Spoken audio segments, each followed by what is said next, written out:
Je suis kinésithérapeute, donc supposez qu'il n'y a personne d'autre ici, c'est toi et moi. OK?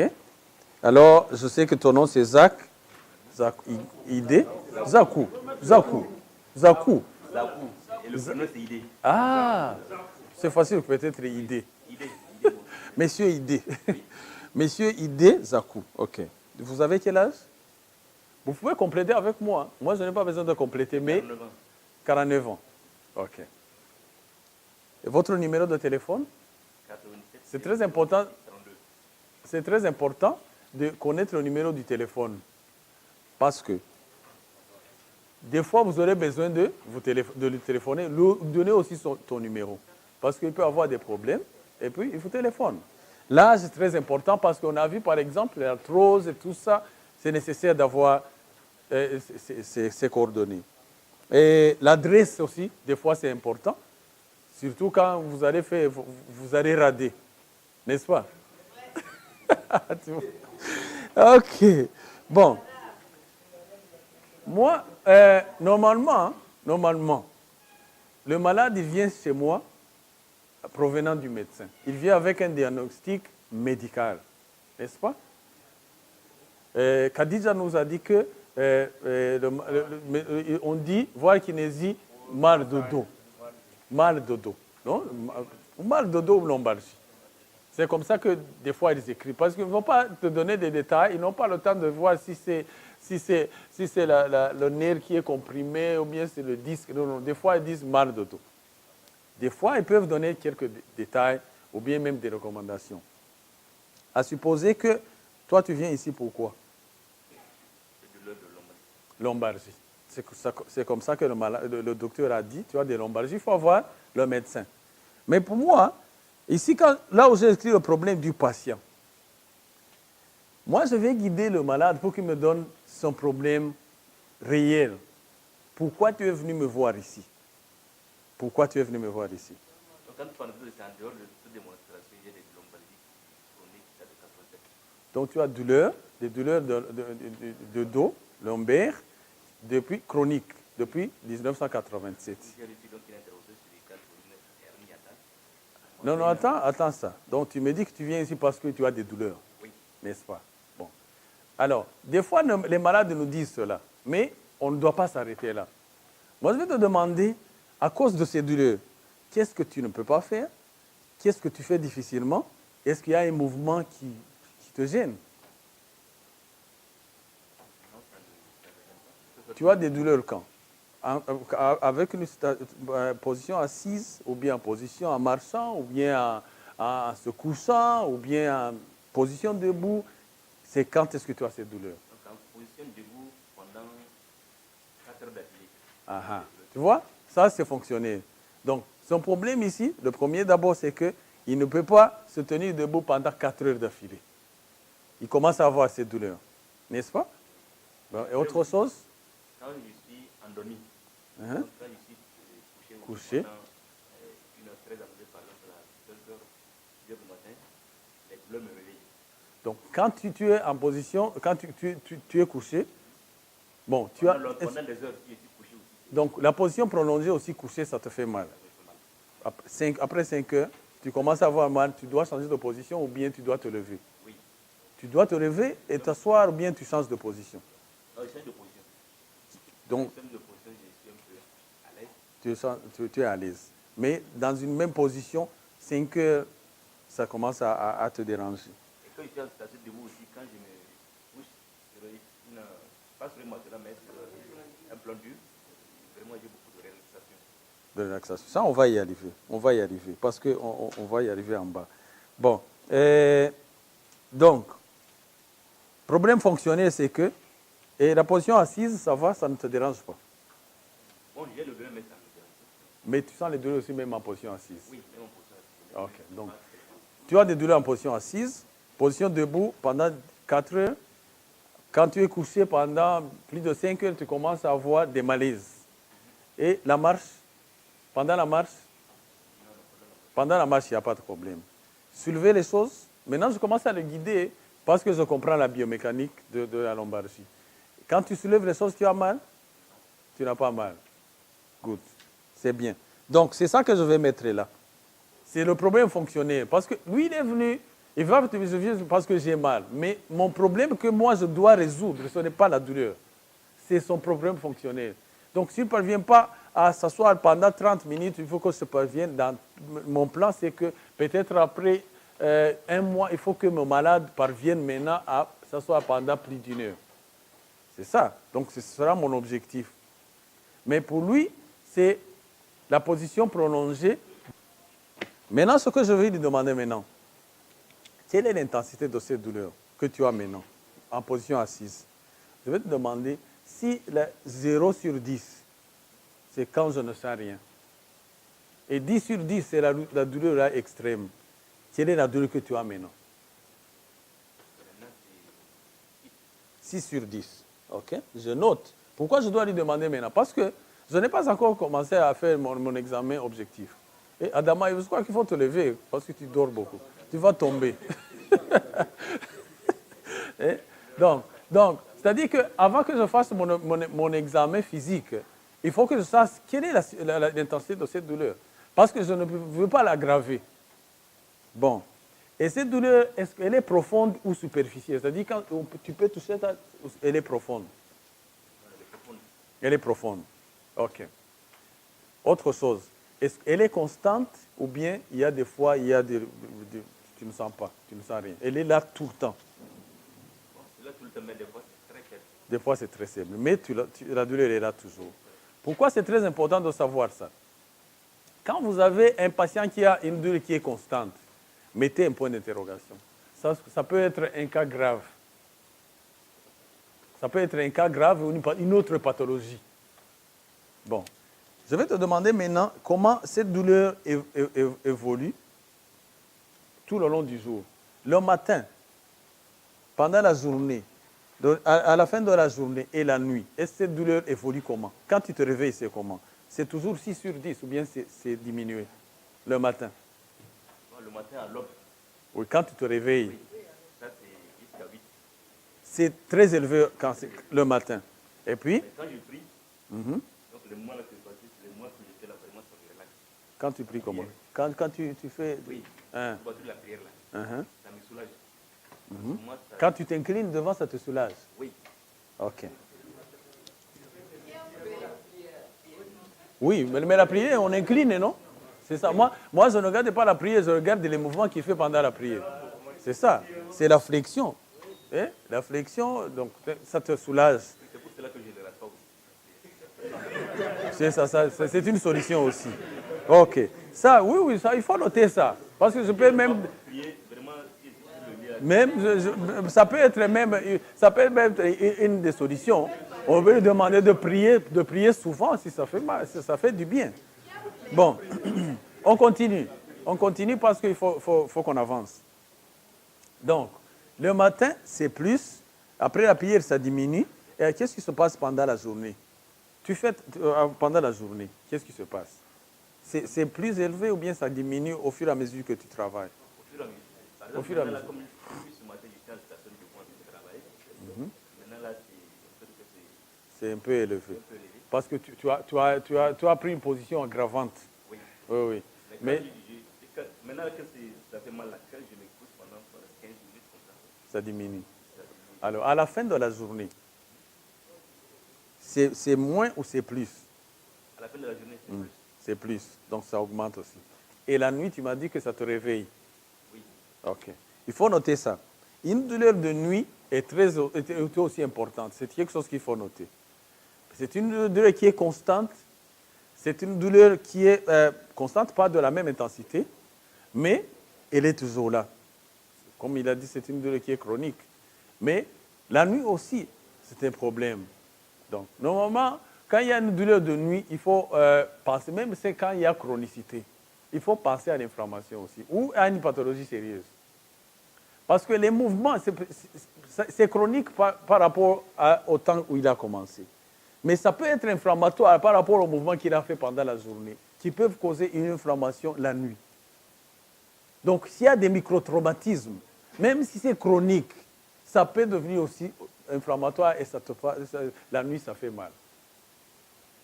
Donc, il faut bien considérer. Ce n'est pas que quand c'est... Donc, il faut connaître la physiologie. Les gouttes sont des problèmes qui affectent notre système métabolique, qui peut avoir aussi des problèmes. Bon. Ici, le W que vous avez là, c'est en anglais, c'est weight, c'est le poids. Le poids. Les abréviations ici, c'est en anglais. Le poids. Le poids, il faut voir si, par exemple, la personne ici, monsieur...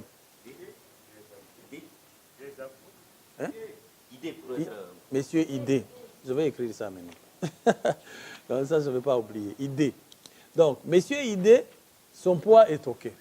Donc, des fois, le poids de la personne aussi peut t'amener à demander au malade à faire d'autres examens. C'est ça. W, c'est le weight. Donc, tu sais comment t'habituer. Donc, il n'y a pas de médicaments. Mais sinon, il faut demander aux malades quels sont les médicaments qui sont à cause de ça ou bien d'autres médicaments. Et ce sont les stéroïdes, comme j'ai dit. Donc, il faut noter. Donc, si vous voyez qu'il y a quelque chose, vous mettez plus. G, c'est la santé générale. General Health. General Health.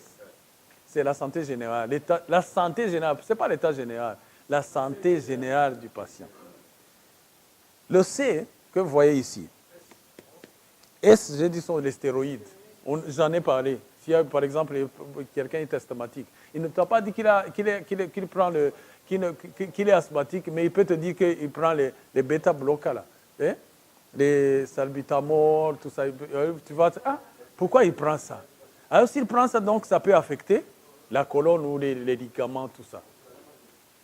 Donc, le premier, ce sont les signes, code signs, ce sont les signes de la compression de la moelle épinière.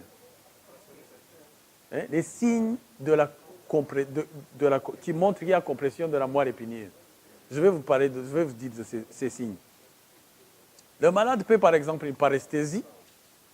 Donc, si le malade, par exemple, me dit qu'il y a paresthésie, moi, je lui ai demandé s'il y a des douleurs qui descendent sur les jambes, il n'y en a pas, c'est seulement localisé là, à part que ça monte.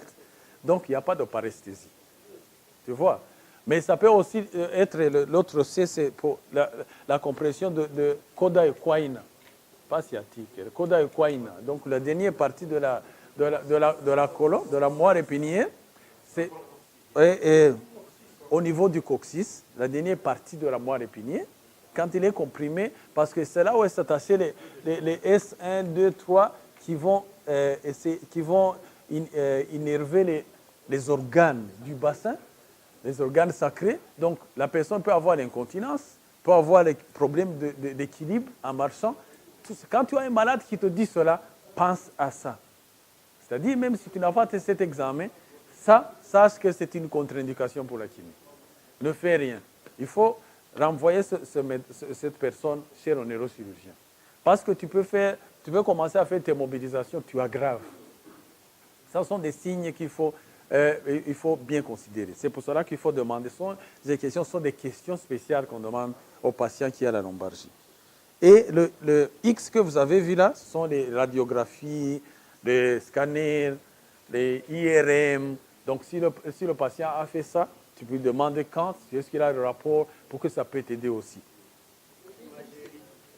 Le deuxième, j'ai dit, c'est le coda equina, compression de la dernière partie, qui se manifeste par l'incontinence, qui se manifeste par la rétention, la difficulté de retenir l'urine, parce que ça arrive souvent chez les gens, les chroniques. On va demander à monsieur ID, est-ce que tu as des fois des problèmes quand tu veux aller à la toilette, uriner, et que ça vient vite? Tu n'as pas ce problème. Mais il y a de ces malades qui ont ces problèmes, qui ne parviennent pas à retenir. Pense à la partie là, la dernière partie qui est peut-être comprimée, et qu'il ne faut rien faire, il faut envoyer le malade chez le neurochirurgien. C'est le contraire. C'est le contraire? Je vais au service maintenant, il faut aller à la maison pour uriner. Tu vas uriner plusieurs fois. Non, une seule fois. C'est-à-dire que du matin, le soir que je vais uriner, généralement vers 16h. Ah, donc ça. Il faut aller à la maison pour... Et est-ce que tu bois assez? Ah, donc ça peut être... Tu manges beaucoup, mais tu ne bois pas assez.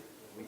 Oui, parce qu'il n'y a rien, c'est pour ça que tu ne vas pas uriner. Mais si tu bois assez et que ça ne sort pas, c'est peut-être un problème, on peut t'envoyer chez l'urologue pour qu'il puisse voir. Parce que c'est pour cela qu'on doit savoir tout ça. Bon. Alors on avance. On va sur les médicaments. Il nous a dit qu'il ne prend pas de médicaments. Il n'y a pas de médicaments même pour autre chose, pour le moment. Et pour les questions spéciales, vous avez bien, je répète, G c'est la santé générale, le W c'est le poids qui peut augmenter ou diminuer, le T c'est le traitement que le patient, le S c'est-à-dire spécifique, donc il y a des stéroïdes, est-ce que le malade est en train de prendre des corticostéroïdes.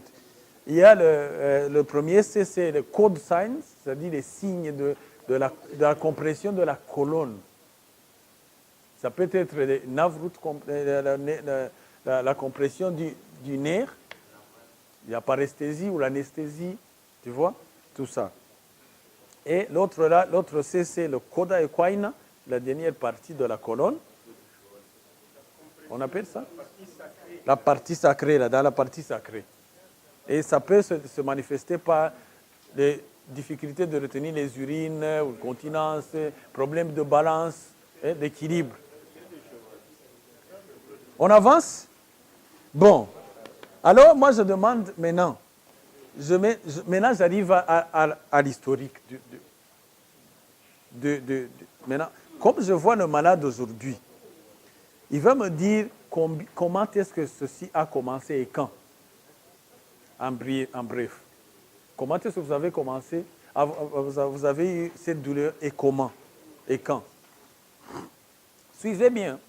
C'était en 1987. 87, qu'est-ce qui s'est passé? On m'a opéré pour une hernie hiatale. Ok. Il a été d'abord opéré pour une hernie hiatale. Et ça va aller dans l'histoire passée. Opération faite. Opération hernie hiatale et puis On m'a fait donc une anesthésie, donc rachée. on a fait une rachis-anesthésie pour faire l'opération. Et puis quand est-ce qu'on a commencé à avoir ces douleurs, les douleurs lombaires? Donc juste après l'opération, j'ai dit que c'est la rachis qu'on m'a fait et que ça va passer. Bon, il faut bien suivre. Donc, juste après l'opération, tu as commencé à avoir les douleurs lombaires. Et le sujet t'a dit que peut-être à cause de la piqûre que tu as eue, ça va passer. Oui. En 1989. 87. 87. Ça fait déjà 20 ans, 30 ans. 87 87. Ça fait déjà 30 ans. OK. Et puis? Puis bon, quand je consulte, je dis que bon, j'ai fait deux. Non, qu'est-ce que tu as fait après? Est-ce que tu as pu prendre des médicaments ou Oui, après j'ai pris des médicaments. Et puis? Des anti-inflammatoires. Il faut écrire tout ça. Parce que tu vois, ici, j'écris quelle est l'histoire présente, mais quelle était la prise en charge? Médicaments? Tu as pu voir des kinés? Non, Tu n'as jamais vu de kiné? Tu prenais seulement les médicaments? Tu n'as jamais fait la kinésithérapie? Jusque maintenant? Ok, ça va. Donc, à part ça, ça vient et puis ça part. Quand tu prends des médicaments et puis ça part. Donc, il n'y a pas eu d'autres opérations que tu as eues avant, à part ça. donc je suis aussi donc, de gastrique. Oui, ça on a noté. Mais ça, ils ont dit que bon, ça aussi, ça peut causer donc, les mal au dos. Ah, ça, qui t'a dit ça? Donc, le médecin. C'est le médecin qui t'a dit? Oui. Qu'à cause de gastrite, tu vas avoir le mal de dos. Le mal de dos. Ok, ça va? On prend ça. Good. Donc, ici, il y a quelque chose que je n'ai pas mis ici, qu'on appelle... oui, il faut lui donner. Il y a certaines croyances ou bien des choses que tu as apprises qui peuvent affecter le traitement. Par exemple, quelqu'un peut venir et te dire, bon, on m'a dit qu'à cause de l'injection qu'on m'a fait au niveau du dos, on m'a dit que c'est ça qui m'a causé le problème. Ou bien à cause de la césarienne, j'ai eu le mal de dos. C'est comme ça qu'on m'a dit. On ne sait pas ce qu'il lui a dit, celui qui a dit ça. Des fois, tu trouves que ce n'est même pas des médecins, ce sont d'autres malades qui te disent ça. Et tu acceptes. Et quand tu acceptes ça va même dans ton conscient. Tu vois? Ou bien ça peut être des choses que tu crois. Tu dis, moi un jour j'ai trouvé un malade, il est venu, il m'a dit, bon, j'ai des douleurs, je me rappelle, parce que c'est mon niveau de l'épaule, on m'a dit que parce que je suis passé tout près d'un sorcier, on m'a, je sais pas, donc on m'a ensorcelé. Hein? Oui, oui. Donc, à cause de ce que les malades croient, ça peut affecter aussi. Donc, ce sont des choses qu'il faut considérer aussi. Donc, d'après lui aussi, il croit que, pour le moment, il croit que la cause principale, c'était l'injection là. Et il n'est jamais allé voir le kiné. Alors, maintenant, on continue avec les formations sociales. Vous êtes marié? Oui. Combien d'enfants? 4. Donc, c'est très important de savoir l'état civil de quelqu'un parce que tu vas savoir comment s'y prendre. Occupation, qu'est-ce que tu fais?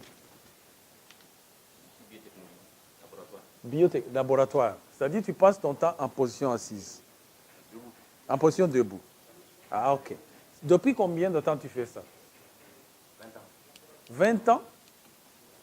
C'est-à-dire 10 ans déjà que tu avais déjà la douleur là. Tu avais déjà, maintenant c'est 30 ans que tu as la douleur. Mais, donc, c'est-à-dire quand tu as commencé ce travail, tu avais déjà cette douleur. Oui. Donc, c'était une douleur là qui était là depuis 10 ans. Et il fait la position debout. C'est bon. Position debout. Ici, c'est ça l'occupation. Là où j'ai mis l'occupation. C'est très important de savoir, à cause de l'ergonomie, peut-être on va lui donner des exercices en rapport avec ça. L'environnement au travail, il travaille en position debout tout le temps. Toute la journée, c'est en position debout.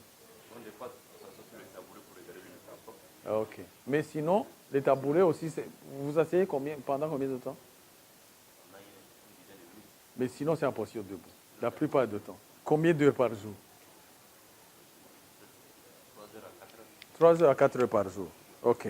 Est-ce que tu pratiques du sport? Jamais. Tu n'as jamais fait du sport dans ta vie?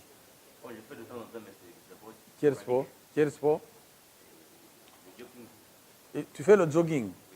Il faut écrire ça, le jogging aussi. Et c'est sporadique, ce n'est pas tout le temps, mais tu fais ça. Très rarement. Très rarement. Et le transport que tu utilises, tu as ta voiture ou bien tu le transport public? La voiture. Tu conduis toi-même. Et tu as des problèmes quand tu conduis? Tu as mal ou bien tu n'as pas mal? Ok. Même quand tu conduis pour une longue distance? Il n'y en a pas. Ok. Ici, c'est-à-dire, tu peux poser autre question en relation avec ça. Est-ce qu'il y a des contre-indications d'après vous, d'après lui? Y a-t-il des contre-indications? Je crois qu'il n'y a pas de contre-indication. C'est une douleur qui est chronique et qui a été là depuis très longtemps. Il n'y a pas de contre-indication à mon examen physique. C'est-à-dire contre-indication à mon examen physique. Il n'y en a pas. Maintenant, on va commencer l'examen physique. Je vais te demander de... Est-ce que je peux avoir le chargeur là au computer? Et il est ici. Il est ici. Hein? Timing. Mais on termine à 14 heures. Oui, on a assez de temps. Ça va me prendre quelques 15 minutes et puis on va continuer un peu pour terminer. Et puis vous allez aussi on va pratiquer parce qu'on va le soigner. Et puis je vais vous montrer d'autres techniques aussi. On va soigner ce cas spécifique. Est-ce que tu peux ça va, tu peux enlever ça aussi? Oui. Ok, merci. Bon, c'est bien. Et on fait descendre un peu ici. Ici. Pour que ouvre un peu, pour qu'on puisse. Mais normalement, dans les conditions normales, il faudrait essayer on demande, tu as une culotte? Oui. Tu as une culotte dedans? Oui. Ok, si tu peux enlever le pantalon, ce serait mieux. Merci, mais vraiment, il nous aide beaucoup ici. Eh? Vraiment. Eh? C'est ça. Donc, normalement, ça c'est la position idéale pour faire l'observation. Alors, pour moi, on a dit qu'on commence d'abord par l'observation. N'est-ce pas? De derrière, on regarde. On regarde de derrière, qu'est-ce que vous voyez? Qu'est-ce que tu vois, Saïdou? de derrière. Justement, tu ne vois rien. Justement, je te demandais la question parce que je sais que tu ne vois rien. Hein? Tu te mets ici. OK. Qu'est-ce qu'on voit de derrière, sur la posture?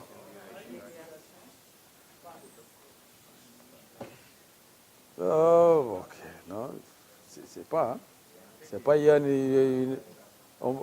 Bon, ne bouge pas, ne bouge pas. C'est pas très clair. Parce que tu vois. Bon, non, reste comme ça. Parce que s'il y a une déviation, tu vas voir qu'ici, c'est pas égal. Je ne vois pas vraiment. Ça, ce n'est pas la cause. Non, ne bouge pas. Ne bouge pas. Un peu, oui, mais je crois que ce n'est pas le problème. Ne bouge pas. Non, sur le corps. Sur le corps. Y a-t-il une déviation là? Il n'y a pas de déviation. Il n'y a pas de déviation. Il n'y a pas de déviation. Bon, mais moi, ce que je vois de derrière, je vois une crise, la lordose. La lordose. La lordose. Oui. La lordose est exagérée, tu vois, n'est-ce pas? De derrière. Ici, maintenant ici, il y a une exagération de la courbure là. De la courbure. Très. Il y a une exagération. Il y a une exagération. C'est très entré à l'intérieur. Oui. Un petit là. Tu vois, ça entre vraiment pour aller là. Suivons. Bon, de derrière, qu'est-ce qu'on voit encore? Oui, c'est là. C'est là, justement. Donc, vous voyez aussi les omoplates? Les omoplates, which are winged. Donc il a un problème de posture générale. Donc, c'est comme ça, thoracique. Donc, c'est kyphose, aussi lordose. Tu vois? Donc, considérez cela. On nous demande maintenant de mettre sur. Qu'est-ce que vous regardez à partir d'ici? Pas à partir de là, à partir d'ici. Qu'est-ce que vous voyez? Y a-t-il quelque chose à remarquer? Oh, bien sûr, c'est vrai. C'est vrai, oui. Ça affecte aussi le dos. Bon, maintenant tourne. Qu'est-ce que vous voyez? Devant. Chaque fois, il faut toujours aussi regarder le bassin. Si c'est symétrique, tu vois? Bon, regardez si, bien sûr, à cause des omoplates qui sont un peu... donc, il y a les épaules sont internally rotated, ils ont une rotation interne, n'est-ce pas? Oui. Le chin, donc le menton, est un peu avancé, parce que normalement, dans la condition normale, il faut que si tu as une ligne, ça doit tomber sur le manubrium ici. Mais à cause de la syphose, il y a aussi une interversion du menton. C'est poking chin. OK. Donc, on termine l'observation. N'est-ce pas? On voit aussi, bien sûr que les abdominaux sont un peu relâchés. Et le cicatrice, bien sûr. La cicatrice, on a vu ça. Bon. Maintenant, on va tester les mouvements. Donc, ça, c'était l'observation. Mais pour le malade, on peut aussi lui demander de marcher. Mais il nous a dit qu'il n'y a pas de problème dans la marche. Donc, ce n'est pas nécessaire que je demande. Mais s'il avait des problèmes dans la marche, vous allez lui demander aussi de marcher. Oui. Bon, même quand il marche, il n'y a pas de problème. Donc, ce n'est pas nécessaire que je regarde. Pour gagner du temps. Mais sinon, on regarde aussi. Bon, maintenant, je vais demander, parce que je suis en train de voir la colonne lombaire, je vais demander, faire la flexion, l'extension latérale, la flexion latérale et la rotation. Bon, maintenant, la douleur que tu as, c'est toujours 6 sur 10. Non, maintenant, ça diminue. Ça diminue? OK. Pourquoi vous pensez que ça diminue? Parce qu'il était en train il était assis, la position assise. Donc, tu vois vraiment, ça va. C'est remonté jusqu'ici. C'est remonté jusqu'ici. Et maintenant, ça va? Maintenant, ça va. OK. Maintenant, je vais te demander de te courber comme ça. Tu vas me dire si la douleur diminue ou ça avance. Ça augmente, sans plier les genoux. Sans plier les genoux. Ça diminue ou ça augmente? Ça diminue. OK. Reviens. OK. Maintenant, quand on va derrière, Il y a un peu de douleur. il y a un peu de douleur. Où ça? Là. OK. Mais normalement, quand il n'y a pas de douleur, vous pouvez aussi ajouter la pression. Tu vois comme ça? Quand il n'y a pas de douleur, je peux aussi ajouter la pression. Tu vois? Je stabilise. Est-ce que ça augmente? Non. Ça diminue plus. OK? Mais quand il y a de douleur, ce n'est pas nécessaire d'ajouter la pression. À côté? À côté? Avant, oui. Quand ça diminue, quand ça a augmenté, ça est arrivé à combien? Comme ça. Parce que tu vois, il faut aller bien. Je veux voir. Si tu évites, c'est comme, il ne faut pas plier les genoux. Donc, va comme ça. Tu vas comme ça, sans plier les genoux. Et tu vas me dire, ça augmente, ça arrive à combien maintenant? Bon, il y a des petites douleurs que je fais au niveau du... Qui augmente. OK. Ça augmente, ça arrive à 8 ou à 7. Des petites douleurs. Des petites douleurs. OK. Maintenant, on va de l'autre côté, sans plier les genoux. Tu as mal? Hein? OK, tu as mal. Là, bon. Si j'ajoute comme ça, ça augmente? OK. Et de l'autre côté? Donc, il ne faut pas passer à côté. Là? Oh non, il ne faut pas soulever le bras. Mais toi, tu me déranges, toi. C'est pas comme ça que moi, j'examine. Ça, c'est ton examen. Et là? Il n'y a pas de douleur. Et si j'ajoute? À la hanche ici. À la hanche ici. OK. Maintenant, tu vas faire la rotation comme ça.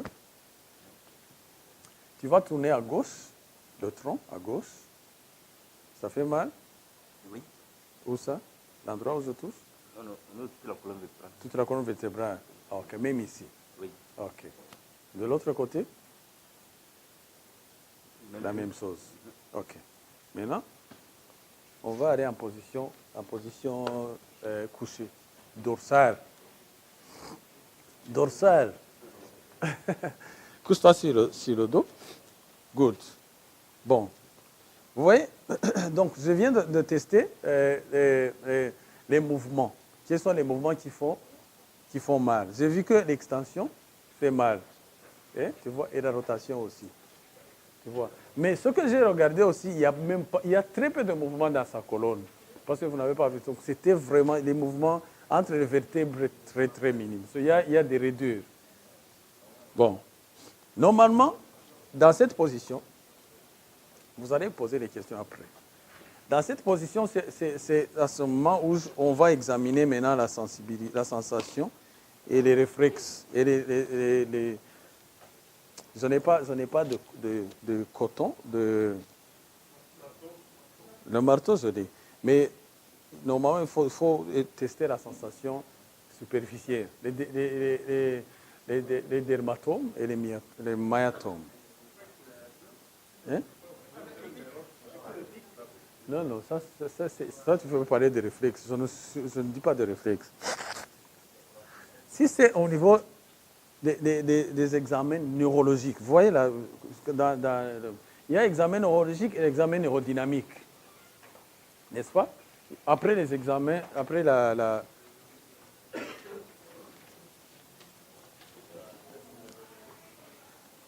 déjà démontré la démonstration fonctionnelle du problème.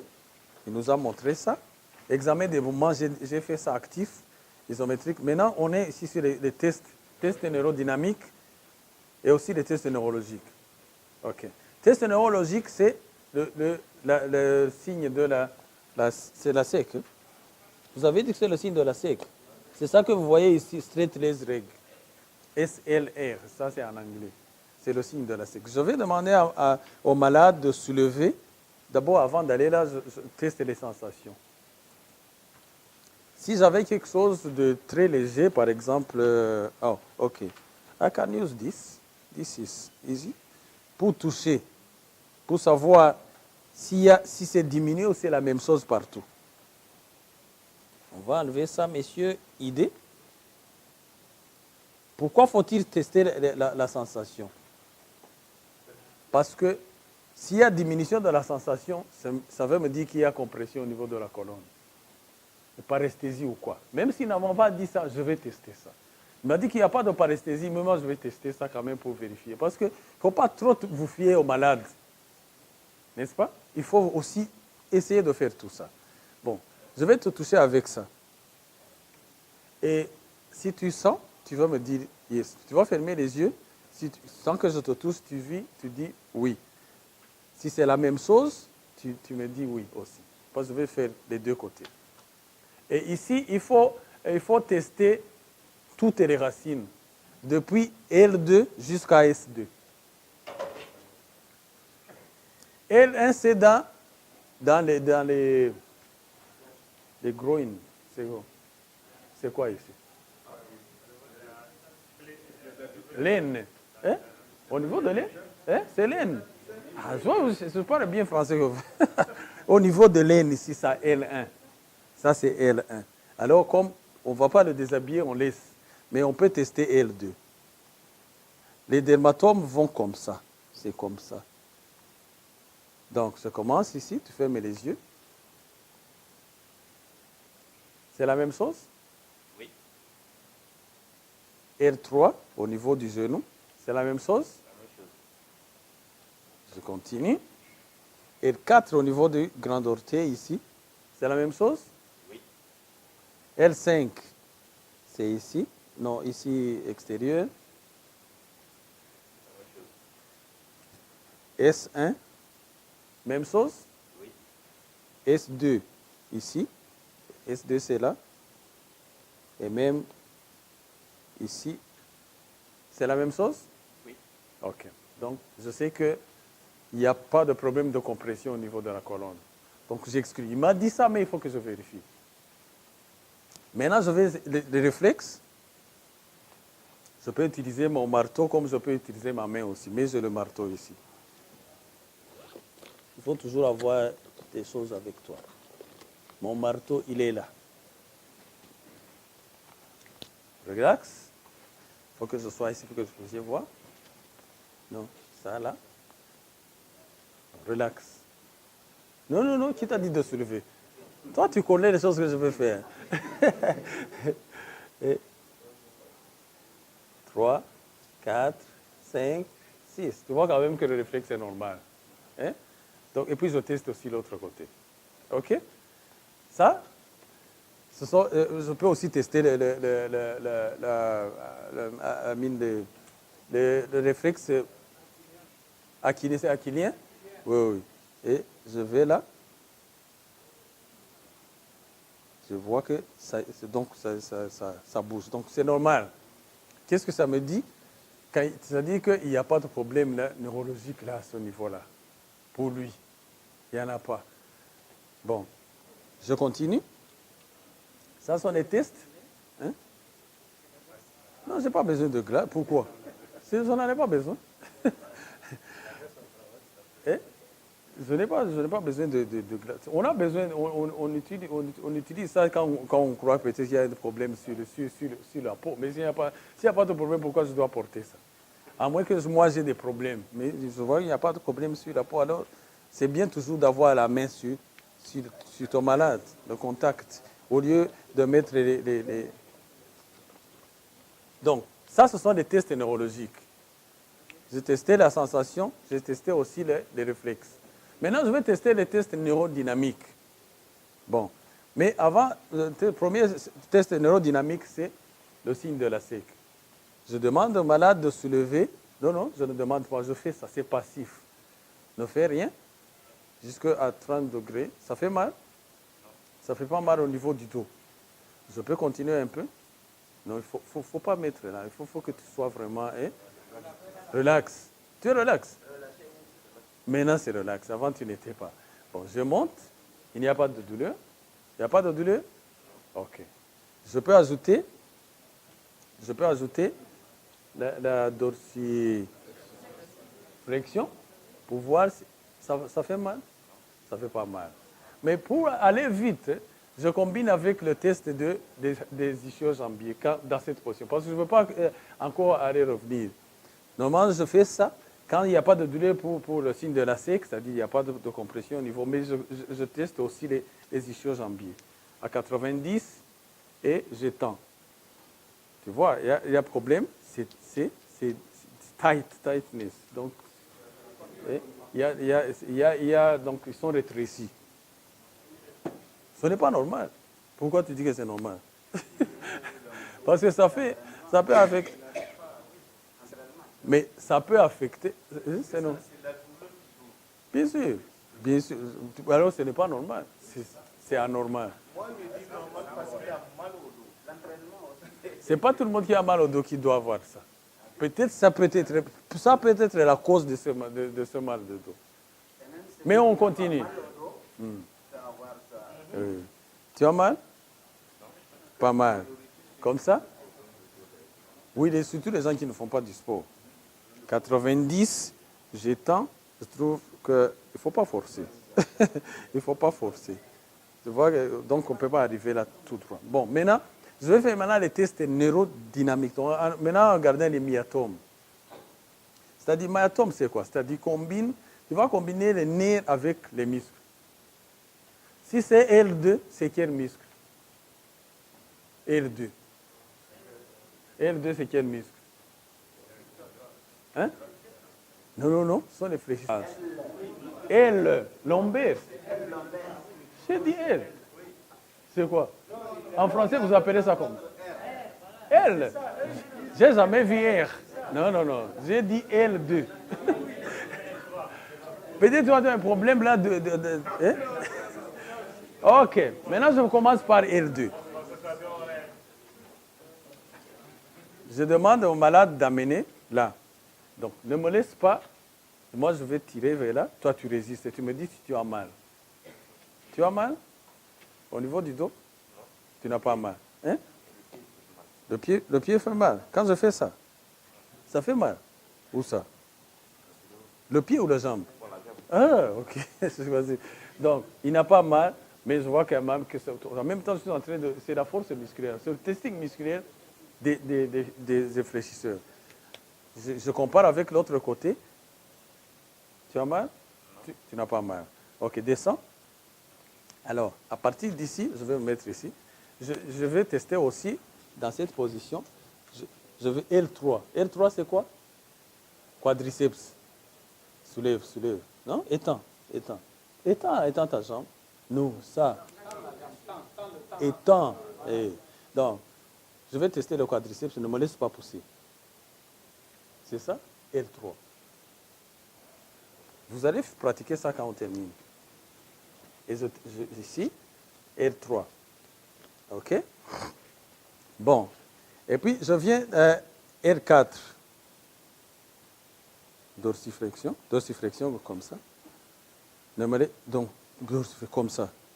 Je vais tirer. Oh, comme ça. Tu les gardes là. Ne me laisse pas pour tirer vers le. Ça, c'est R4. R5, c'est le gros orteil. Ne me laisse pas tirer. Ça, c'est R5. Donc, quand tu fais comme ça, que le malade, il a mal, passe déjà à R5 à ce niveau.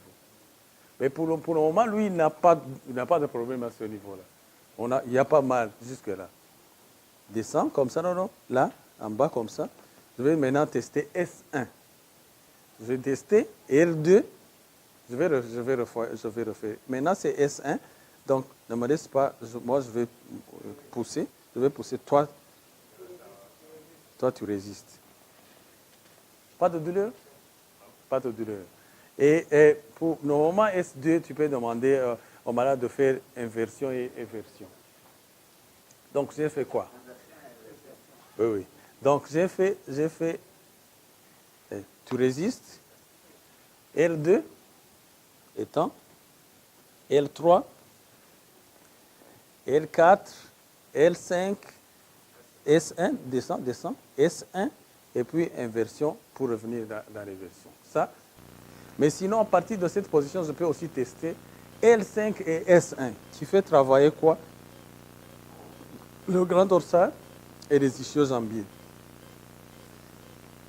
Plie la jambe. Soulève toute la jambe en haut. Dis-moi si tu as mal. Tu as mal? Non. Tu n'as pas mal? Donc reste là. Ne me laisse pas pousser en bas. Tu as mal? Non. Ok. Alors ici, ne me laisse pas pousser en bas. Tu as mal? Je suis en train de tester les ischio-jambiers. Ok. Avant c'était celui-ci. Maintenant, je vois que jusque-là, il n'a pas mal. C'est-à-dire que le problème est localisé là. C'est là, maintenant, je vais faire la palpation. On y va ici. Donc, position normale, comme ça. Quand je suis sur la crête iliaque et que je viens comme ça avec mes doigts, je tombe directement sur L4. Pour certaines personnes, ou bien entre L4 et L5. Donc, pour d'autres personnes. Mais sinon, c'est L4 ou L4 et L5. Et là, donc c'est pour que je puisse avoir le niveau, à quel niveau il faut que je commence. Parce que, souvenez-vous, il faut que vous puissiez découvrir, trouver exactement à quel niveau le problème est. Pas seulement lombalgie. Je suis ici, L4, L5, je demande au malade, je vais faire d'abord une pression légère. Ça fait mal? Très mal. Et c'est la douleur que tu entends normalement? C'est cette douleur que tu as d'habitude? Ça, c'est très intense. Alors que je n'ai même pas poussé beaucoup. Je sais, au niveau L4 et L5. Bon. Je vais maintenant à L5. Ici, tu as mal? Non. Mais ici, tu as mal. Ok. Je vais à L3. Tu as mal? Non. C'est moins que là. Ok. Et je monte. Là, tu as mal? Non. Tu as mal ici? Non. Tu as mal là? Non. Tu as mal là? Un tout petit. Un tout petit peu. Donc, il faut, à partir de L4, je peux savoir à quel niveau. Et là? Et là? Et là? Et là? Et là? Et là? Et là? Et là? Bon, là, je faisais un examen en utilisant une pression postéro-antérieure sur les apophyses épineuses. Épineuses. Et maintenant, à partir des apophyses épineuses, je vais aussi sur les apophyses articulaires. Articulaires, c'est transverse. C'est transverse, les deux, ou articulaires, les apophyses articulaires. On appelle l'apophyse transverse. Moi, c'est ça. Regarde ce que je suis en train de dire. Ça, c'est l'apophyse épineuse. Ça, c'est l'apophyse articulaire. Non, transverse, c'est ça. Transverse, c'est ça. Ça, c'est articulaire. C'est là où le nerf sort. Je vais vous montrer sur ça. Parce qu'il faut bien différencier. Il faut bien différencier les choses. Ça, c'est l'apophyse épineuse. Ça, c'est l'apophyse articulaire. Parce que c'est entre l'articulation, entre l'apophyse supérieure et inférieure. Et ça, c'est l'apophyse transversale. N'est-ce pas? On s'entend maintenant. Donc, pourquoi il faut tester? Il faut tester ici au milieu. Parce que quand tu presses, il y a le disque aussi le disque qui est au milieu ici. Et quand je presse ici, le disque peut être affecté. Parce que je presse sur la moelle presse sur le disque. Mais quand je vais sur l'apophyse articulaire, je suis en train de voir maintenant s'il n'y a pas compression au niveau du nerf. Parce que c'est là où se trouve le nerf sort. Tu vois. Donc, j'observe au niveau de l'apophyse épineuse, mais je vais maintenant à l'apophyse articulaire. Articulaire, quelques centimètres ici. Articulaire.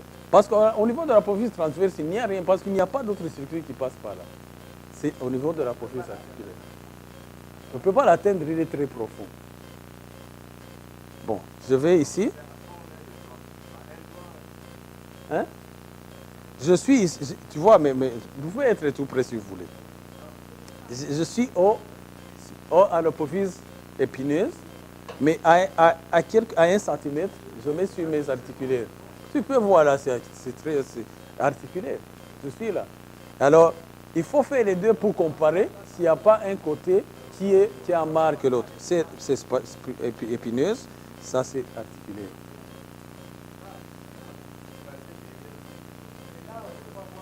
Bon, alors je vais toujours commencer avec mon malade. Comme j'ai dit ici, ça me guide, je vais à 4. À 4 et 5. Ici tu as mal. Ici c'est là où tu as mal. Maintenant je vais sur l'apophyse articulée. Tu as mal? Des deux côtés c'est la même chose. S'il n'a pas mal, je vais ajouter la pression.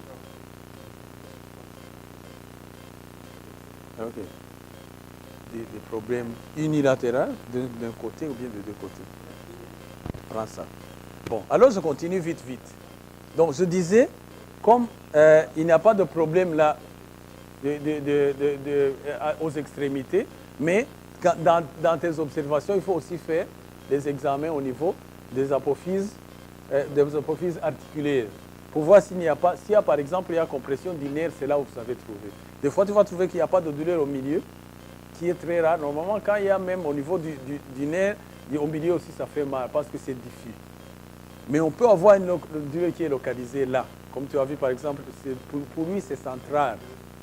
Et tu as vu, par exemple, c'est aggravé par la position extension, parce que ça comprime là. Tout ça, en fait, ce que je faisais ici, c'est comme une extension. Alors, comme lui, il m'a dit que ça monte vers là, pour tester la colonne thoracique, les apophyses épineuses, ça ne te donne pas assez de résultats. Pourquoi? Parce qu'il y a des côtes qui sont attachées là, c'est très stable. Mais quand tu fais les transverses, tu peux avoir donc, le transverse, normalement, il faut que je puisse aller maintenant en bas pour que je puisse avoir une force là qui va sur l'apophyse épineuse, mais dans la façon transverse. N'est-ce pas? Je vais toujours là, j'entre dedans et ça fait mal comme ça. Ça fait mal. Un peu. Je monte. Ça fait mal. Un peu aussi. Tu vois, avant, avec ma pression comme ça ne faisait pas mal. Mais comme je vous dis, par exemple, ici, je sais que tu vas avoir mal. Ici, tu as mal. Oui, il a mal. Parce que je peux même sentir là où il y a mal. Parce que tu trouves que ici tu as mal. Je sens même l'espace musculaire. Et là, il a mal. Et là.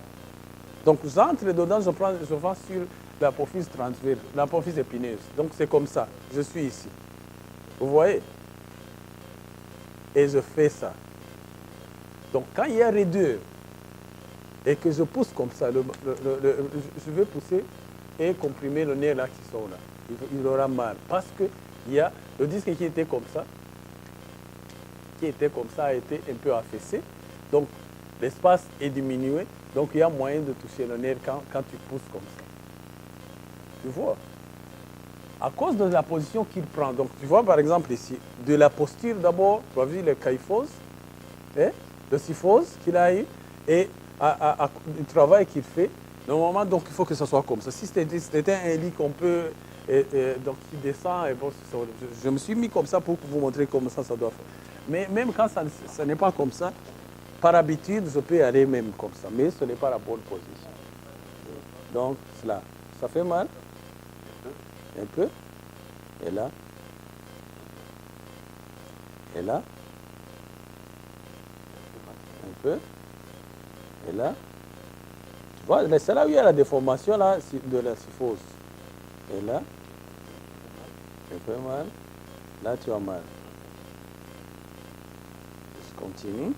Là. Ça fait mal.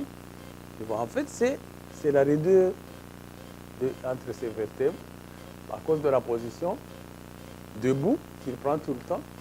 Et là. Et là.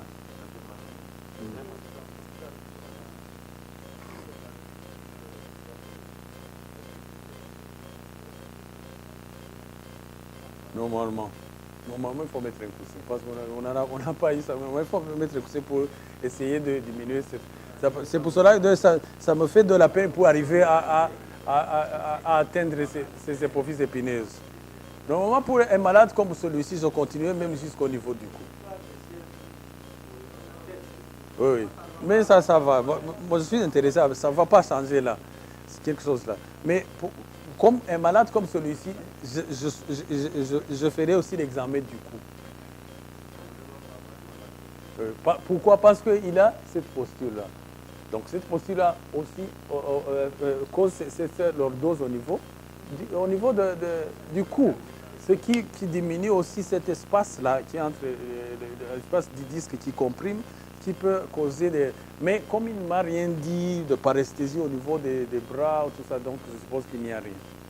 Mais avec son âge et avec le travail qu'il fait, je n'ai aucun doute qu'il peut avoir aussi des problèmes à ce niveau.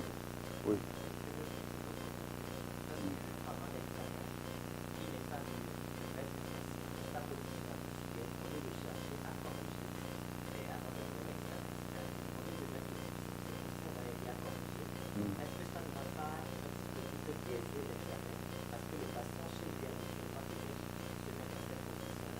Non, ça ne biaise pas parce qu'il faut mettre le patient dans la position neutre qui va t'aider à faire l'examen. Parce que je te dis qu'à cause de cette lordose qui est très exagérée, on ne parvient pas à arriver à ces apophyses épineuses. Et donc c'est préférable qu'on mette un coussin là en bas. Bon, alors, pour moi, donc, l'autre chose que je peux faire pour celui-ci, je vais tester les muscles. Tu vois, j'ai testé ça, mais je teste les muscles. J'ai vu qu'il y a des muscles, des spasmes musculaires déjà. Quand je faisais, il y avait surtout au niveau thoracique, lombo-thoracique, il y a trop de spasmes musculaires. Tu ne peux pas sentir de spasmes musculaires sans toucher. C'est ce que tu sens. Et les spasmes musculaires, c'est quoi? C'est le résultat d'une réaction. C'est une réaction corporelle pour défendre cette partie. C'est-à-dire, il y a un problème là. C'est ça qu'on va terminer avec ça. Mais entre-temps, avant qu'on termine, pour celui-ci, qu'est-ce que vous croyez qu'on peut lui donner comme exercice ou comme traitement? D'abord, qu'est-ce que vous pensez que c'est ça le problème? Tu peux me donner le diagnostic après tout ça, après tout ce qu'on a vu. Tu peux me donner un diagnostic. Et c'est ça le problème qu'il a.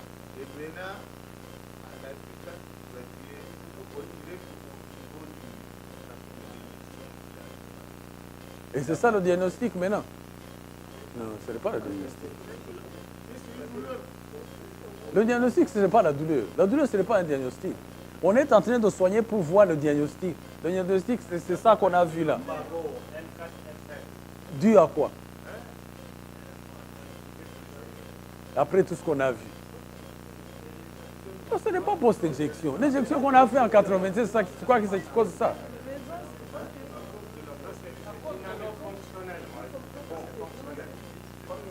Ok, dis-moi là. Et puis je vais vous dire. Hein?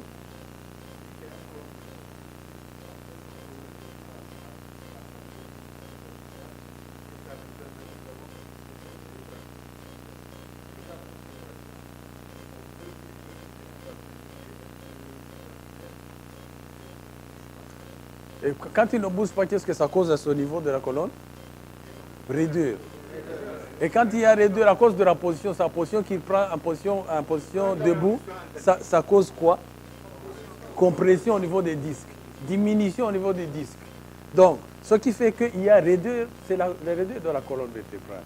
Quand il y a raideur de la colonne vertébrale, quand tu vas bouger, donc le disque qui est un peu comprimé, comme ça, il aura mal. Mais les raideurs sont dues au travail qu'il fait et parce qu'il ne fait pas du sport.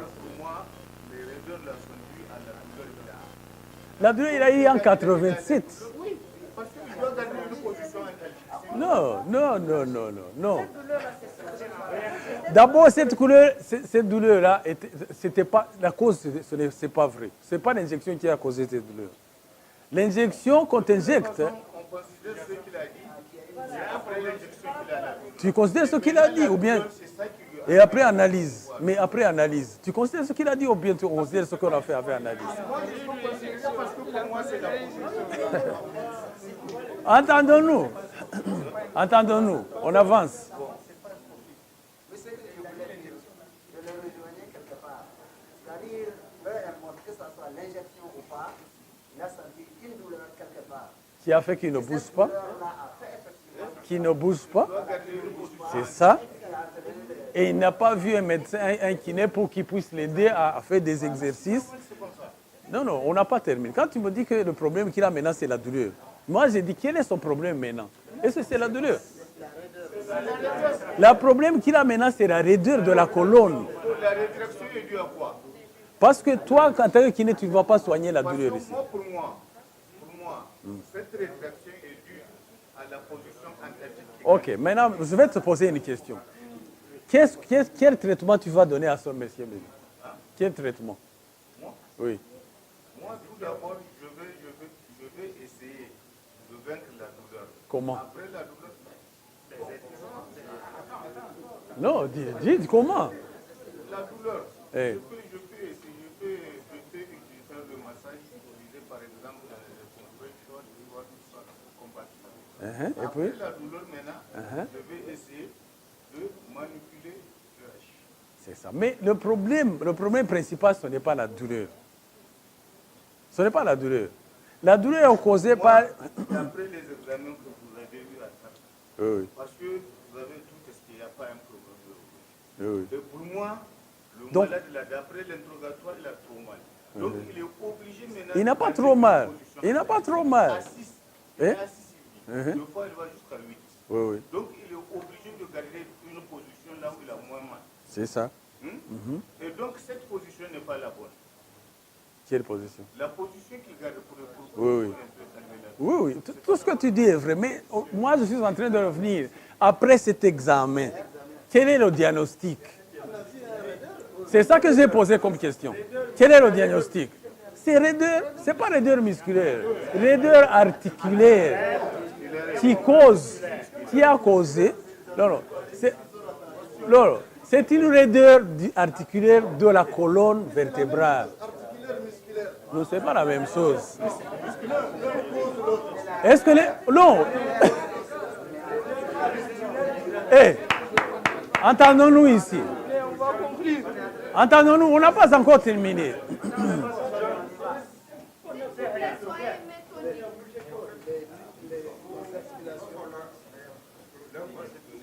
C'est-à-dire, on arrête alors qu'on n'a pas encore terminé.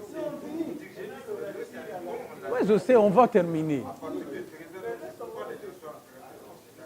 Mais qu'est-ce qu'on fait alors? On arrête ou bien on part? Toi, tu nous déranges. On a dit 14 heures, on n'a pas encore arrivé à 14 heures. Ah, Fodi nous dérange. On termine à 14 heures, non? À 14 heures. On a commencé plus tard. On a commencé à 11 heures. Ou bien on arrête, on part.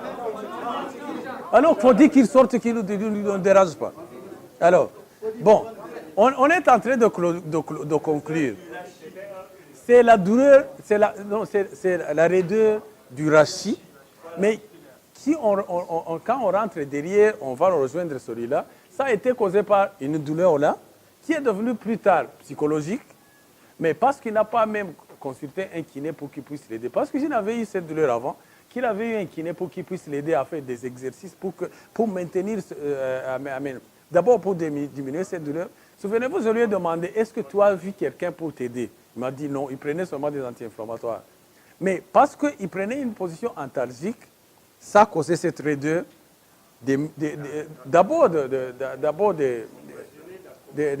ce qui fait que quand il y a raideur, parce qu'il ne bouge pas, et la position debout qui prend tout le temps, avec tout le poids, à cause de la gravité, tout le poids du corps va s'appuyer beaucoup plus ici. Pourquoi? Parce qu'il y a la lordose qui est exagérée. Là où il y a plus de lordose, c'est là où va s'appliquer la plus grande force. Et normalement, la lordose est plus exagérée à L4. C'est là où on a vu qu'il y a la douleur. Tu vois? Mais ce n'est pas là seulement parce qu'on a vu que même au niveau thoracique, il a mal, à cause de la position qu'il prend. C'est-à-dire, quand tu vas soigner ce malade, il y a une syphose. Donc, quand tu vas soigner ce malade, tu ne vas pas seulement regarder ici. C'est-à-dire qu'il faut essayer de rétablir le mouvement de toute la colonne vertébrale. Ce qui va inclure l'étirement des muscles qui sont raccourcis. Même à partir de là, il faut inclure aussi, parce qu'on a vu qu'ils sont raccourcis, il faut, comme il a dit, le massage va aider ce malade, mais la mobilité aussi. Par exemple, la natation peut beaucoup aider ce malade, parce que la natation la gravité n'est pas, les forces de gravité ne sont pas appliquées sur lui. Et puis, autre chose, c'est qu'on va lui demander de ne pas passer beaucoup plus de temps dans la position debout, parce que ça va aggraver ça. Il faut éviter donc les positions aggravantes. Et alors, tu peux lui donner des exercices qui vont aider à mobiliser la colonne vertébrale. C'est à ce moment-là que tu vas d'abord commencer à donner un traitement d'abord antalgique par des mouvements, tu vois, et des mouvements qui ne sont pas des mouvements, disons, qui ne sont pas... Pour essayer de rétablir le mouvement à l'intérieur ici. Mais il n'y a pas de problème de poids pour que tu dises qu'il faut diminuer le poids. Mais l'objectif, c'est augmenter le mouvement de celui-ci. Et donner le conseil qu'il peut faire de sport. Ça aussi, c'est important. C'est ce que nous allons voir ici dans les dernières présentations que je vais faire maintenant. Pour vous montrer maintenant qu'est-ce qu'il faut faire. En fait, qu'est-ce qui se passe quand il y a un problème comme celui-ci? C'est ça que nous allons voir là, dans les dernières présentations. Ce qui se passe ici quand il y a un mal de dos. Le corps, il a trois couches ici. C'est trois couches de musculaires. Il y a la couche profonde, la couche moyenne et la couche superficielle. La couche superficielle, c'est ça que nous voyons. Dans l'ancienne méthode traditionnelle, on s'occupait beaucoup plus de la couche traditionnelle, superficielle. Mais un problème comme celui-ci, 48 heures après un problème, épisode de douleur comme ça, ces muscles-là de la couche profonde, moyenne plutôt, parce que la couche profonde, c'est seulement les ligaments et les os, et d'autres petites structures-là. Mais la couche moyenne, là où on trouve ces muscles qui sont responsables de la stabilité de la colonne vertébrale. C'est ça que je vais terminer sur ça. Donc, il faut qu'on apprenne d'abord à stabiliser la colonne vertébrale pour essayer de... Parce quand il n'y a pas de stabilité, donc ça c'est le problème de l'instabilité clinique. Donc c'est-à-dire même le système nerveux ne peut plus contrôler ici. C'est pour cela qu'il y a des spasmes musculaires. Tu vois? Donc, stabiliser d'abord, puis mobiliser. C'est ça, nous allons terminer par ça. N'est-ce pas? Et puis, moi avec lui, je vais lui donner des exercices après, mais il faut qu'on termine cette présentation, comme ça on va manger. Yeah, le home exercise programme qu'on va lui donner. Mais ce qui est important, c'est qu'il fallait qu'il comprenne que, d'abord, oui, il y a eu une injection qui a fait qu'il ait des douleurs, mais en prenant cette position antalgique, c'est développé une raideur de la colonne vertébrale, qui a commencé par ici, mais qui s'est aggravée en montant vers là, à cause de la position qu'il prend toujours sur le microscope. C'est pour cela qu'il a une syphose. Donc c'est pour cela qu'il faut bien analyser le programme. Au lieu de dire, bon, je vais soigner la douleur ici, en faire le massage, et en oubliant qu'il faut étirer ça, il faut aussi essayer de travailler sur la stabilité. Je vais terminer par ça. La raideur de la colonne vertébrale, qui a fait qu'il y a affaissement des disques, et les mouvements, il n'y a pas de mouvement, très peu de mouvement. Quand il y a fait affaissement des disques, il affecte les nerfs qui sortent là. C'est ça. Mais qui est dû à quoi? Donc, comme il a l'ordose qui est aggravée. Ce Jean, il a dit que quand il brille, ça le soulage chaque matin. Bien sûr. Donc, les étirements, Étirement de ses muscles. Parce que, tu vois, par exemple, c'est... Oui.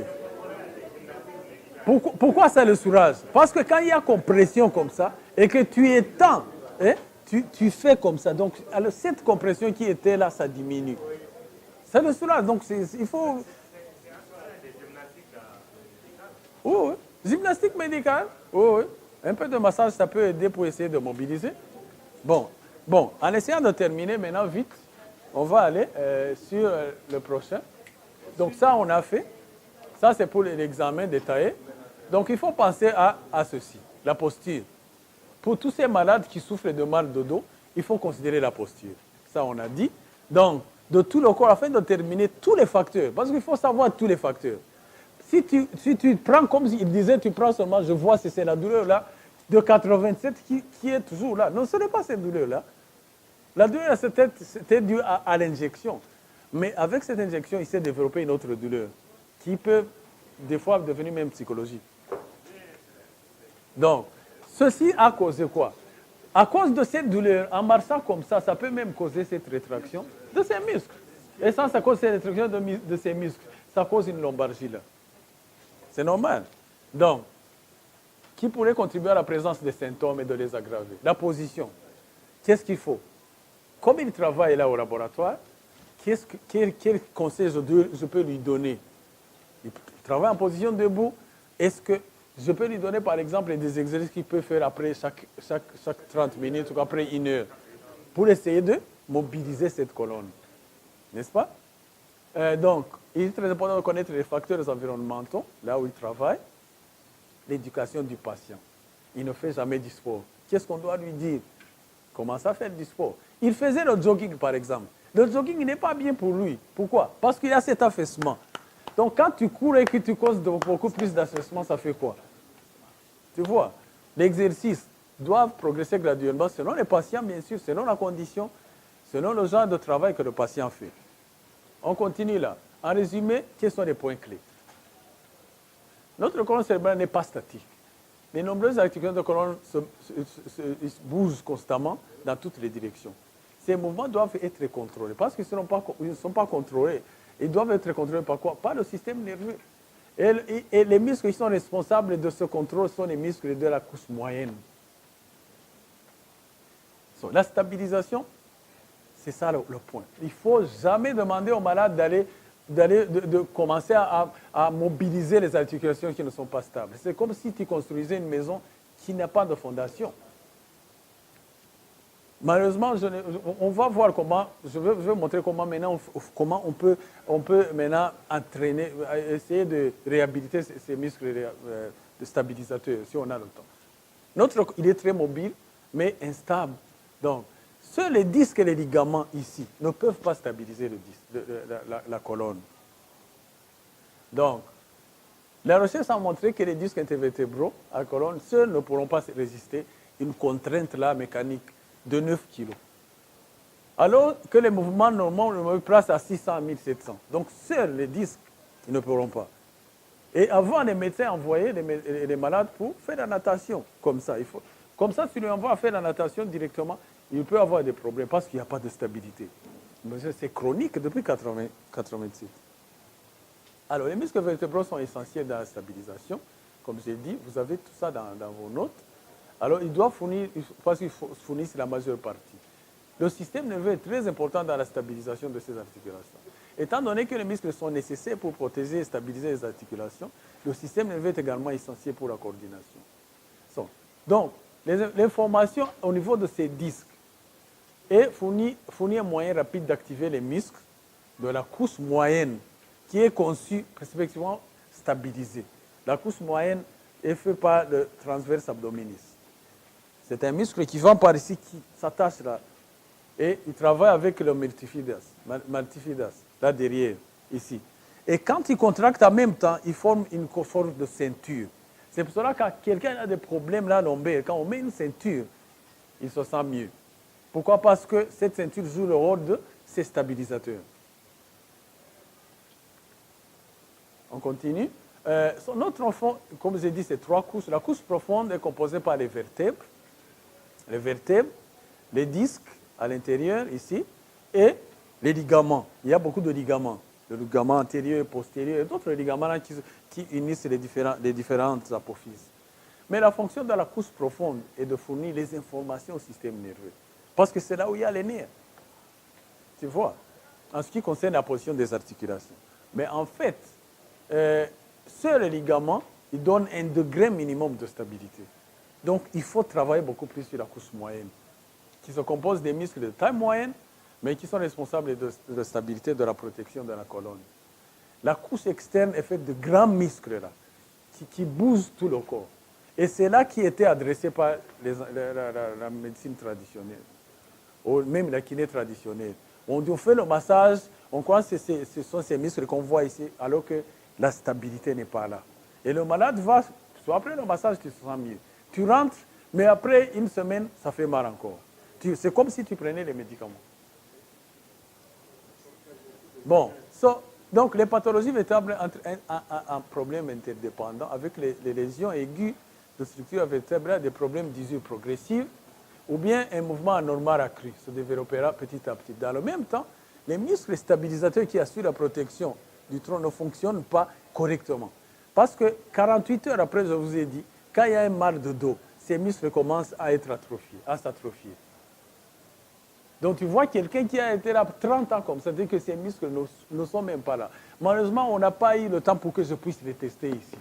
J'aurais pu les tester pour vous montrer que ces muscles stabilisateurs ne fonctionnent même pas. Mais on n'a pas assez de temps pour faire tout ça. Faudy est en train de nous dire de sortir.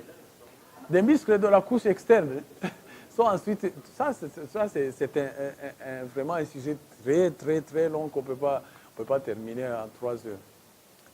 Sont ensuite substitués par les muscles de la couche moyenne. Quand les muscles...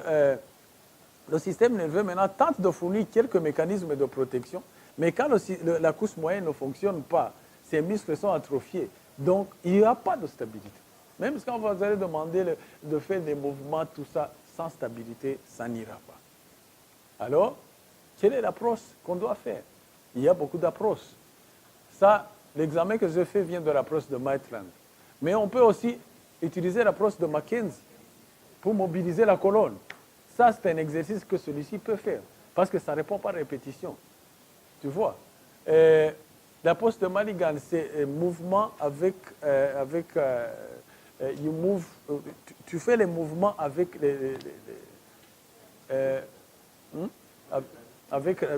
sont les mouvements avec les articulations en même temps.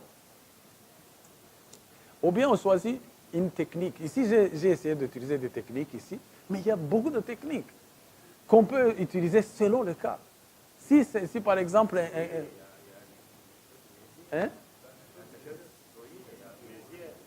il y a beaucoup d'approches, j'ai dit autres. Il y en a beaucoup. Il y en a beaucoup qui sont basées sur l'évidence. Donc, j'ai dit mobilisation vertébrale passive. Il y a des rotations, il y a des tractions, il y a des flexions, il y a des extensions. Par exemple, s'il y a un problème de nerfs, on peut faire des rotations. Ce sont des techniques qui sont très appropriées, qu'on utilise pour des cas appropriés. Mais on ne peut pas les pratiquer tous ici. Donc, il y avait un atelier que j'allais vous donner, mais on n'a pas le temps. Tu vois?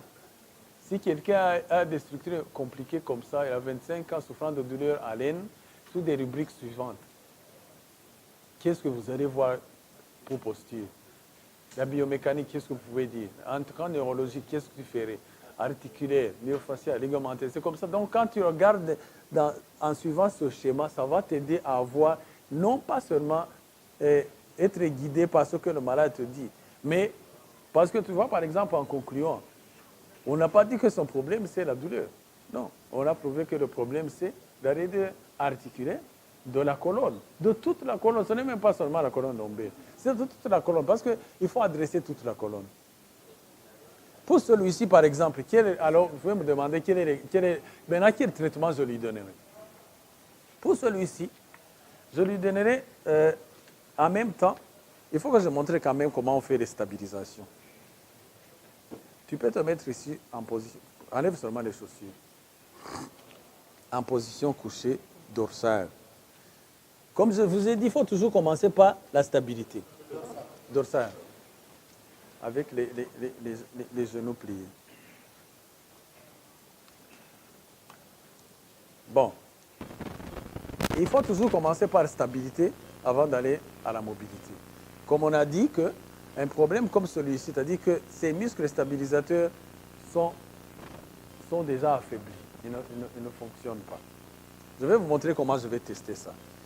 On met le patient dans cette position.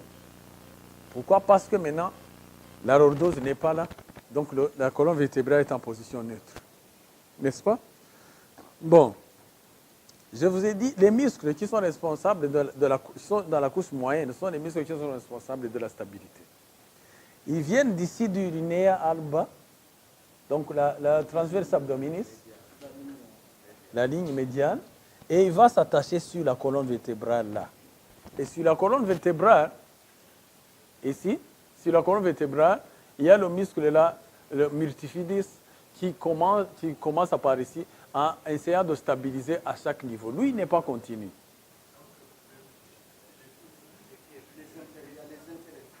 Ce sont les interépineux, oui. Mais il est là à chaque niveau. Donc, mais le transverse abdominis, il va par là et jusque là. Donc, quand tu le contractes, donc, il suffit, ce que nous allons faire, c'est de montrer au malade comment il peut contracter ses muscles. Parce que ce sont des muscles qu'on ne peut pas contracter facilement. Alors, nous savons qu'il vient de là vers là. Je vais vous montrer d'abord comment on peut tester que les muscles stabilisateurs sont faibles. Étends tes jambes. Bon. Quand il étend ses jambes comme ça, je vais lui demander de soulever activement la jambe, comme ça, jusque même à 30 degrés ici. Tu vois, descends encore. Maintenant, tu vas soulever. Alors, je vais ajouter l'action de ces muscles. Et puis, tu vas me dire quand est-ce que c'est facile et quand est-ce que c'est... Qu'est-ce qui est mieux? Hein? Qu'est-ce qui est mieux? D'abord, soulève. Descends. Maintenant, soulève. Qu'est-ce qui est plus facile? Quand j'ajoute. Fais encore. Bon, descends. Et quand je fais ça, ça c'est plus facile. C'est comme ça que vous testez. Donc, j'ai ajouté l'action de ces muscles. C'est-à-dire que ces muscles stabilisateurs sont faibles. Comment est-ce qu'on a... Parce qu'il vient ici, il vient s'attacher là. C'est comme je fermais la ceinture de derrière. Vous pouvez être tout près comme ça pour voir. Je suis là, c'est facile. Donc, comme il vient là, le transverse abdominis vient d'ici, il passe sur la crête iliaque et il va s'attacher sur la colonne. Regardez, je crois que vous l'avez ça dans vos... Je n'ai pas mis ça. Sur le mannequin, il n'y a pas ce muscle. Ah, bon, il est là. Regardez ici. La page 14.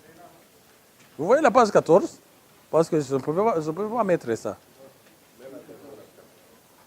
Page 14. Vous voyez? Regarde. Vous voyez, il vient de devant sur la ligne et il va s'attacher derrière sur les vertèbres lombaires. Vous voyez? Donc, quand il se contracte, il fait quoi? Il ferme, hein? Il se contracte. Et alors, il va travailler avec le multifidus qui est là à chaque niveau ici. Et ils disent aussi que le psoas aussi, il est inclus dedans. Donc, tu vois, quand c'est comprimé, ça comprime. Les personnes qui ont des maux de dos, on leur donne une ceinture pour attacher là. En fait, si on lui donnait une ceinture, ce serait mieux. Mais on ne peut pas donner la ceinture parce que ça limite aussi les mouvements, parce que son problème est la limitation des mouvements. Donc, vous voyez ici très bien comment ça se fait. Je crois que ça va même avec la présentation que Laura a donnée. Tu vois, ce n'est pas seulement ça, parce que ça travaille aussi avec les muscles pelviens. Regarde la page 13. Vous voyez la page 13? Regarde ce muscle, comment il ferme la colonne, surtout la colonne lombaire. Tu vois? Mais il travaille avec les muscles du bassin, pelvic floor, là en bas. Et le multifidus, tu vois, il va à chaque niveau. Donc, la contraction du transverse abdominis et le multifidus ferme maintenant, cause maintenant cette stabilité. Alors, les recherches ont montré que quand il y a un problème de mal de dos, ces muscles commencent à s'atrophier. Alors, vous sentez comment il y a stabilité. Alors, vous pouvez sentir comment, quand on demande à quelqu'un de le faire la natation, alors qu'il n'y a pas de stabilité ici, il va faire la natation, mais après, il va avoir mal. N'est-ce pas? C'est pour cela que, pour chaque malade qui a un problème comme ça, il faut commencer toujours par la stabilité. Alors, je vais vous montrer comment on teste. Mais je vais montrer comment on traîne, on traite ça, on les renforce. Bon, je vais te demander d'inspirer profondément par le nez et d'expirer par la bouche. Et après l'expiration, tu tires le ventre vers l'intérieur. Fais rentrer le ventre vers le dos. Et quand tu arrives là, tu restes là. Donc c'est comme ça. J'inspire, j'expire, et puis je contracte, je suis là. Et je compte. 1, 2, 3, 4, 5, jusqu'à 10, et je relaxe. Comme ça. Bon, inspire. Expire. Complètement. Maintenant, tire. C'est ça. Restez là. Compte. Compte à haute voix. Non. 1, 2, 3, 4, 5, 6, 7, 8, 9, 10. Relax. Pourquoi il faut compter? Il faut compter parce que sinon le malade va être comme ça. Donc il faut, quand on fait l'expiration, les muscles travaillent. Vous voyez, je crois que Laura va vous expliquer cet après-midi. Qu'avec l'expiration, c'est avec l'expiration que ces muscles vont travailler. Alors, je veux que tu mettes ici tes bras, pour que tu puisses les sentir. Mets ça ici, sur la crête iliaque. Souvenez-vous que ça part de là, passant sur la crête iliaque, ça va vers là. Fais le même exercice. Inspire, profonde inspiration, par le nez, et puis expiration par la bouche, complètement. Maintenant, tire, et maintenant, compte maintenant. 2, 3, 4, 5, 6, 7, 8, 9, 10 et relax. Tu sentais quand tu comptais. Donc, on peut commencer par la stabilité statique, mais on peut évoluer après un certain temps par la stabilité dynamique. C'est-à-dire, en faisant ceci, tu peux lui demander par exemple d'écarter les jambes. Quand il tient, il écarte les jambes en comptant jusqu'à 10 et va voir s'il n'y aura pas de lordose. Parce que c'est là où tu vas voir que ça tient. Quand tu sens qu'il y a lordose, c'est que ça relâche. Donc ça peut prendre du temps pour récupérer ses muscles, comme ça a pris plus de 30 ans pour qu'il puisse arriver ici. Mais il peut commencer comme ça pour la stabilité. Mais pour lui, parce que j'ai vu qu'il faut aussi qu'on ajoute la mobilité. Tu vas te mettre sur le ventre maintenant. Ça, c'est un des exercices que tu peux faire le matin, tu peux faire 10 fois, 30 fois. Donc, une fois, c'est je tiens, j'inspire, j'expire, je tiens, 10 secondes. C'est une fois. Et puis 2 fois, expire, 10 secondes, c'est 2 fois. Tu fais 10 fois ou 20 fois. Maintenant, l'éducation aussi du patient, c'est très important. Tu vois, il se lève comme il veut. Très important, l'éducation.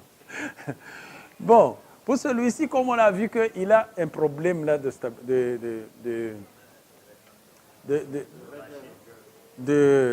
raideur. Maintenant, il faut, par exemple, pour celui-ci, je lui donnais un exercice de Mackenzie, d'extension. Tu vois? Bon, tu vas ici, tu touches ici, et ici. Qu'est-ce que je veux faire? Je veux faire l'extension de la colonne vertébrale.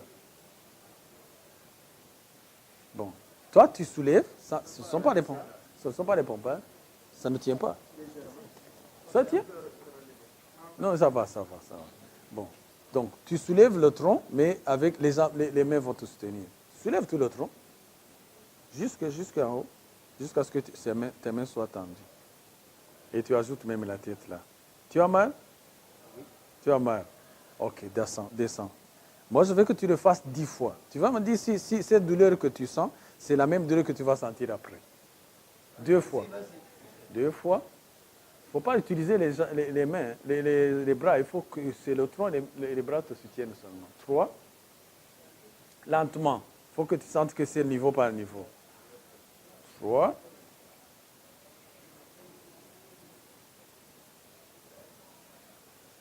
4.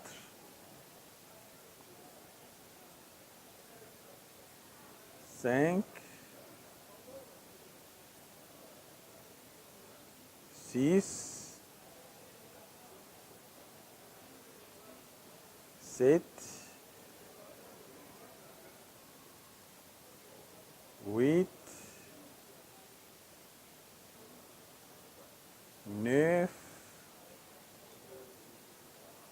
et 10. Ok. Alors dis-moi, la douleur est la même ou bien là, elle est exagérée ou bien elle a diminué? Elle a exagéré. Il n'y a pas de problème. Mets-toi en position debout maintenant. Mais avant que tu te mettes en position debout, je vais te montrer comment tu vas te lever. Pour te lever, il faut d'abord te mettre sur le côté. Et tu descends d'abord les jambes. Et puis tu fais ça. C'est-à-dire que tu ne mets pas trop de stress sur... ok, descends. Ça, c'est un exercice que je vais te donner, que tu vas faire.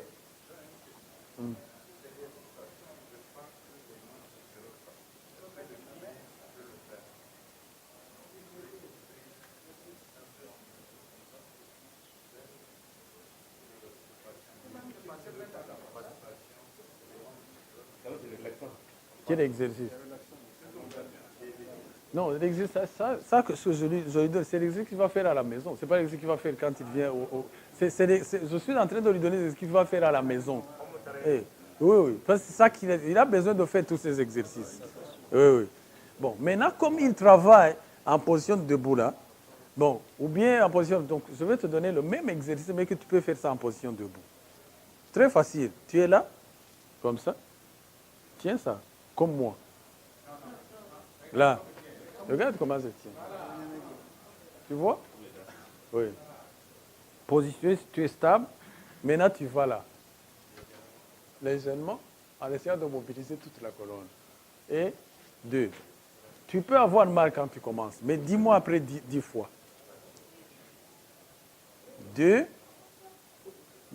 Restez là. Faut pas... 3. Ok, regarde. Yeah. Regarde comme ça, je vais voir. La douleur, tu as combien maintenant? Tu as combien maintenant? À peu près 3. Déjà, ça a diminué. Tu me dis que ça a augmenté, ça a diminué. Ok, va, fais ça 10 fois. 1, 2, il faut aller lentement. 3. Vous voyez, on est en train de mobiliser toute la colonne.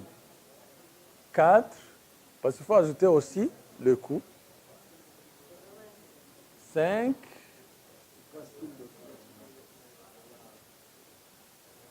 6, 7,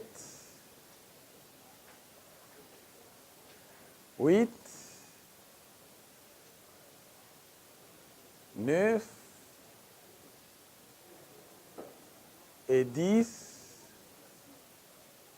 Ok. Marche un peu. Marche vers là et reviens. Marche là. Reviens. Comment est la douleur là? Là, je relaxe. Maintenant, il n'y en a pas. Tu vois? Marche vers là et reviens. Donc, ce n'est pas un miracle. C'est ce qu'on a adressé le problème. Est-ce que j'ai fait le massage? Ce n'est pas besoin de faire le massage pour le moment. Il faut, ce qui est important, parce que nous les kinés, nous ne soignons pas les exercices. On ne prescrit pas les médicaments. Il n'y a pas besoin de prendre les médicaments. On prescrit les exercices après avoir compris le problème. Toi, il ne faut pas aller faire des massages. Pourquoi? Son problème, c'est la réduire. Le massage peut aider pour soulager la douleur. Mais pas pour répondre à son problème. Son problème, c'est la raideur qui a été due à la position antalgique qu'il a pris pendant longtemps. Et parce qu'il n'a pas pu voir le kiné. Un kiné qui connaît. Parce que le kiné, il ne connaît pas aller faire seulement le massage. Mais si tu comprends qu'il faut d'abord stabiliser, et puis tu lui donnes des exercices, par exemple, celui-ci, je lui dirais qu'après chaque 1 heure, il va faire 10 fois comme ça. Et puis il continue son travail. Et puis, il travaille beaucoup plus sur la stabilité aussi. Parce que ce sont des muscles qui ne fonctionnent même pas. Tu as vu, quand j'ajoute seulement un peu de stabilité, il sent que c'est plus facile. En fait, brièvement, quand on veut soigner la lombalgie, il faut bien comprendre le problème. Il faut bien analyser le problème. Sinon, vous allez toujours soigner le malade et le malade, il vient, vous faites des massages. Tu sens la douleur maintenant? C'est bon, tu vois. Donc, ce que tu vas faire maintenant, ce que tu faisais pour la stabilité, il faut le faire plus. Plusieurs fois, le matin, le soir, avant de manger, bien sûr, parce que tu ne vas pas faire comme ça quand tu vas manger. Oui? Mais ça, tu peux faire ça. Après chaque heure, tu fais 10 fois. Et puis, autre chose, si c'est possible, si tu peux faire l'exercice, il ne faut pas courir. Donc ça aussi, il ne faut pas qu'il puisse courir maintenant. Parce que s'il va courir, alors qu'il y a réduire, ça va aggraver. Le jogging, ce n'est pas bien, même s'il ne faisait pas beaucoup. Le sport qui serait approprié pour toi, selon ton âge, ce serait la natation. Pourquoi? Parce que la natation, la gravité n'est pas appliquée et tu peux faire les mouvements facilement. Parce qu'on veut adresser ces mouvements. Mais stabilité avant mobilité. Merci. Si vous avez des questions, je suis là. On va manger, mais on va... Oui. On va manger, mais je suis ici jusqu'à vendredi, vous allez poser des questions. Oui.